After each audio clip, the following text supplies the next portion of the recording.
और लिखित दे दीजिए कि हमारे ऊपर मुकदमा नहीं दर्ज करेंगे, तो मैं गारंटी के साथ कह रहा हूँ कि श्री प्रकाश शुक्ला, विकास दुबे और हरिशंकर तिवारी, विजय मिश्रा फिर पैदा हो जाएंगे। तो आप पुलिस को धमकी दे रहे हैं? धमकी नहीं दे रहे, निवेदन कर रहे हैं। धमकी दे रहे हैं? अरे निवेदन कर रहे हैं भैया, धमकी क्या? हम लोग बैठे हैं घर में, घुस के बोल रहे हैं साले अपने बहन बेटी हमारी आप साथ भेजो, नहीं तो हम तुम्हारी हत्या कर देंगे। ये कौन सी बात है? ये कौन सी बात हुई कि आप विजय शंकर दुबे बाबू फलाने अरे यार नाम ले पत्रकार हैं कि आप क्या हैं भाई? पत्रकार हैं तो कम से कम जनता का सहयोग करिए, हम गलत तो बोल नहीं रहे हैं। ऐसा मत कहिए। आपका मामला क्या है? मामला हमारा ये है कि जौनपुर से एक बड़ी खबर आ रही है। बता दें कि जनपद जौनपुर के कलेक्ट्रेट परिषद क्षेत्र स्थित एसपी कार्यालय के सामने उस समय हड़कंप मच गया जब एक डीजे वाहन लेकर एसपी कार्यालय में घुसने का प्रयास करने लगे और एसपी से माइक पर बाहर निकलने के लिए बोलने लगे। इसी दौरान पुलिसकर्मियों ने इस डीजे वाहन सहित तमाम लोगों को रोक दिया, जिसके बाद इनको अंदर एसपी से मिलने के लिए भेजा गया। वहीं जब परशुराम सेवा समिति के लोग बाहर आते हैं और मीडिया से बात करते हैं तो उनका कहना है कि जनपद जौनपुर के पवारा थाना क्षेत्र सोंगरा गांव में कुछ दबंग युवकों के द्वारा गांव के ही लड़की जिसकी शादी पड़ोस के जनपद प्रतापगढ़ में हुई है, उनके साथ अश्लील हरकत और फोन कर दबाव बनाया जा रहा है। वहीं जौनपुर पुलिस को भी इस संगठन के लोगों ने एसपी कार्यालय में खड़े होकर खुली चुनौती देते हुए कहा कि अगर हमारी बात नहीं सुनी गई तो हरिशंकर तिवारी, विकास दुबे, विजय मिश्रा से तमाम नाम लेते हुए इस संगठन के लोगों ने कहा कि हमें हथियार उठाना पड़ेगा। फिलहाल जब मीडिया ने इस सवाल का जवाब मांगा तो मुंह छिपाते नजर आए, वहीं मीडिया को भी टारगेट करने लगे। आइए सुनाते हैं क्या कहा इस संगठन के लोगों ने।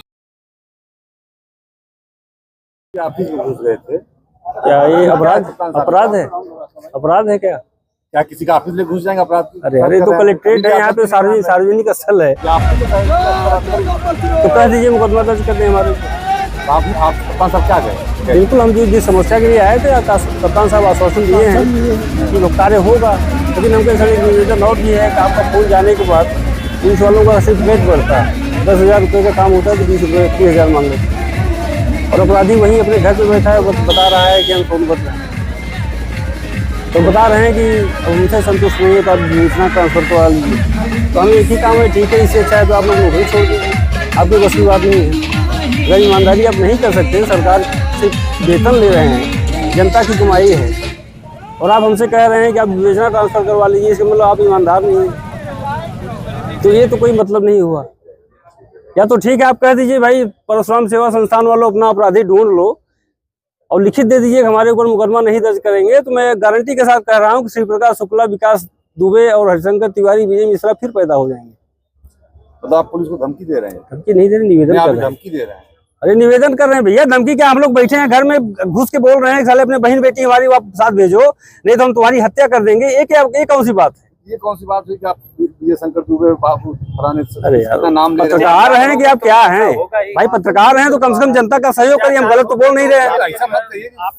आपका मामला क्या है? मामला हमारा ये है कि सोंगरा के शशि भूषण तिवारी जी हैं, उनकी लड़की की शादी हो गई है प्रतापगढ़। अब एक यादव है, वो जो है फोन करके घर वालों को बोल रहा है कि अपनी पत्नी को हमारे साथ भेज दीजिए, नहीं भेजेंगे तो पूरा परिवार के साथ आपकी हत्या कर देंगे। इनको जो है घर पे जाके 1 बजे 2 बजे 4-6 गुंडों को लेकर जाकर धमकी देता है तिवारी जी की। तो बस यही रह गया है कि हम लोग सिर्फ जय श्री राम का नारा ही लगाएं। किस गांव? किस गांव मामला? सोंगरा गांव का मामला है, पवारा थाने के अंतर्गत आता है। पवारा यसो जो है एकदम किसी भी तरह से उनका सहयोग नहीं कर रहा है।